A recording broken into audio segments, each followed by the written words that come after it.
Nearly half a century ago, an American president came to China for the very first time in a visit that was deemed the week that changed the world.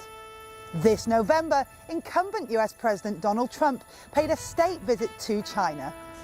Over 3 days, with win-win cooperation and mutual respect underpinning proceedings, the international community watched as the leaders of the world's two biggest economies set the tone for their bilateral relations in a new era. This is Xinhua Special, and I'm Helen Bentley.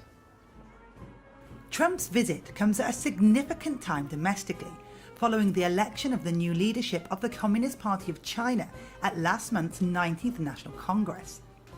While globally, the rise of protectionism, unrest, and economic uncertainty makes it all the more pressing that these nations forge a closer relationship that benefits the world at large. During Trump's state visit, US and Chinese companies signed business deals worth more than $250 billion, covering sectors including manufacturing and energy. The two countries have agreed to increase exchanges and to make the most of 4 high-level dialogue mechanisms, which focus on diplomacy and security, the economy, people-to-people exchanges, and law enforcement and cyber security.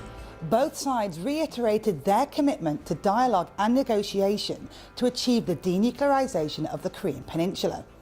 And Trump said that together the two nations could help solve the world's problems for years to come. 中美关系正处在新的历史起点上，中方愿同美方一道，相互尊重、互利互惠、聚焦合作、管控分歧。 And looking ahead, the areas in which the two countries can work together continues to grow, and not just bilaterally, but regionally and internationally too. The two presidents agreed that cooperation was the only correct choice, and to achieve a better future, the only option was a win-win approach.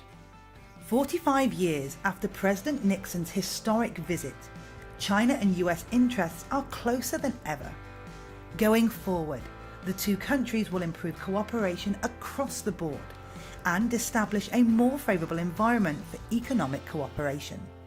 Bilateral trade has grown from $2.5 billion in 1979 to $520 billion last year.